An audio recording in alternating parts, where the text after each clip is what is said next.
memang ada beberapa alasan ya yang disampaikan oleh Pak Gubernur kemarin, kenapa Bank Indonesia masih menahan. Karena Bank Indonesia melihat kepada bukan hanya inflasi umum, tapi juga kepada inflasi inti. Jadi secara inflasi inti belum melewati target Bank Indonesia yang 3 plus minus 1.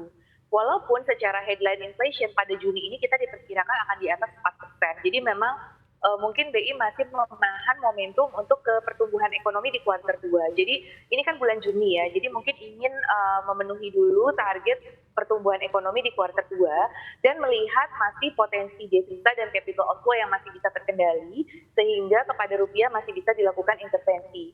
Ya, jadi itu masih bisa dijaga gitu loh di tengah perlambatan pertumbuhan ekonomi global. Jadi BI belum cepat-cepat menaikkan suku bunga begitu ya, karena ingin menjaga momentum pertumbuhan ekonomi. Dan alasan lainnya pertumbuhan kredit belum, walaupun pertumbuhan kredit sudah membaik, tapi belum mencapai pre-pandemic level yang ditargetkan. Jadi pertumbuhan kredit nanti harapannya membantu ke pertumbuhan konsumsi dan investasi, kemudian membantu ke pertumbuhan ekonomi. Jadi stabilitas yang dicapai oleh BI terutama adalah untuk melihat kepada stabilitas di pertumbuhan ekonominya dulu dijaga. Nah nanti setelah ekonominya mulai tumbuh, nah itu mungkin baru ada kenaikan rate yang disesuaikan lagi dengan kecepatan dari pertumbuhan ekonomi itu sendiri. Jadi saya melihat bahwa memang BI masih melihat bahwa ini masih bisa ditahan. Namun untuk kuartal 3 di bulan Juli, kemungkinan BI akan lebih mereview kembali kebijakan untuk menahan suku bunga ini. Seperti itu, apalagi di tengah Fed Fund Rate kita tahu sudah menaikkan kemarin 75 basis point. Seperti itu pandangan kami. Oke, berarti masih ada peluang untuk kuartal selanjutnya ditahan lagi begitu suku bunganya oleh BI, Bu Telisa? Kalau saya melihat kuartal 3 agak sulit ya. Ya walaupun tentu kita tidak tahu perkembangan kita ke depan karena relatif lebih uncertain. Namun kalau lihat secara teorinya, Fed Fund Rate sudah naik cukup tinggi ya. Dan interest rate diferensial kita dengan Fed Fund Rate itu semakin tipis ya. Kemudian yang kedua, sampai kapan kita mengandalkan kepada kenaikan harga komoditas untuk menopang neraca dagang dan devisa kita. Jadi kalau misalkan seandainya di kuartal 3 sudah mulai terjadi perlambatan dari harga komoditas, dan juga jadi ini tergantung nih perangnya selesainya kapan, bagaimana tren harga komoditas global ya. Nah kalau misalkan asumsikan misalkan bahwa kita sudah tidak bisa mengandalkan lagi ekspor dari sisi kenaikan harga komoditas, ekspor sudah mulai berkurang, impor sudah mulai meningkat, trade balance kita akan makin menipis ya, devisa akan makin lebih tipis. Nah ketika devisa semakin tipis, itu peluang BI untuk menjaga rupiah kan semakin kecil. Nah sehingga untuk menjaga rupiah ini kan salah satu solusinya adalah dari sisi suku bunga ya, yang memang harus dinaikkan untuk memberikan kredibilitas ke market juga.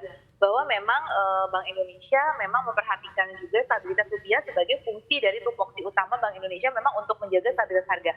Dan di kuartal 3 perjalanan inflasi itu kemungkinan lebih tinggi lagi gitu untuk inflasi headline maupun untuk core inflation. Nah once inflasinya sudah meningkat, mungkin BI semakin harus mereview kembali supaya ya mungkin sudah mulai menaikkan, walaupun mungkin menaikkan di kisaran yang sangat moderat ya, yaitu misalkan 25 basis point gitu untuk mengantisipasi ahead of the curve dari potensi inflasi yang lebih melonjak lagi seperti itu. Jadi kalau saya sih melihat kuartal 3 untuk menahan itu agak sulit ya, relatively ya, tapi dengan asumsi-asumsi yang tadi sudah disebutkan seperti itu. Karena kondisinya sudah makin mempressure gitu. Kecuali kita ada hal yang extraordinary sehingga kita bisa mendapatkan windfall dan sebagainya, privilege untuk menahan suku bunga itu masih ada misalkan. Tapi kalau normal-normal aja sesuai dengan ekspektasi yang kita lihat dari proyeksinya sih harusnya BI sudah mulai menaikkan di kuartal 3 atau di kuartal 4 ya, atau di awal atau di tengah ataupun di akhir kuartal 3 itu akan semakin lebih pressure-nya semakin tinggi untuk lebih naik ya, meskipun naiknya tadi mungkin tidak terlalu tinggi karena untuk tetap menjaga momentum kestabilan pertumbuhan ekonomi domestik kita. Oke, berarti dapat diartikan pada kuartal ketiga memang ada juga peluang untuk BI untuk menaikkan suku bunga karena memang tadi Anda jelaskan inflasi juga semakin tinggi begitu saat di kuartal 3 nanti. Betul, prediksinya inflasi kuartal 3 karena ada perubahan iklim juga yang semakin mempengaruhi suplai pangan dunia dan masih berlangsungnya supply chain disruption seperti kenaikan harga pupuk yang akan berpengaruh kepada sektor pertanian karena kita tahu bahan pangan kita juga masih tergantung pada pupuk. Nah, sedangkan harga pupuk secara year to date sudah hampir naik 70%.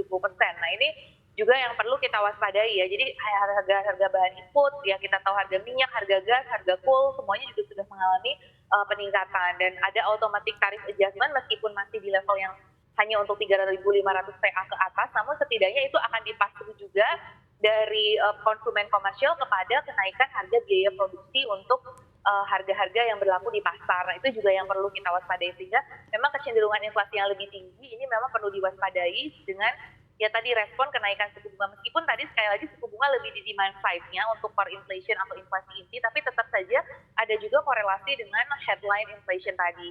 Walaupun BI menyampaikan bahwa selain dengan bunga, tentunya harus dengan kebijakan pengendalian inflasi yang berkoordinasi dengan seluruh stakeholder termasuk pemerintah pusat maupun pemerintah daerah dalam bentuk misalkan BI memperkuat tim pengendalian inflasi TPI dan TPID-nya di daerah seperti itu. Jadi memang harus disertai dengan berbagai macam kebijakan di strukturalnya juga ya, operasi pasar, bagaimana Bulog, Badan Pangan dan lain sebagainya terus menjaga stabilitas dari harga pangan. Jadi memang tidak bisa hanya once mengandalkan kepada kenaikan suku bunga saja, tapi juga dari sisi pengendalian di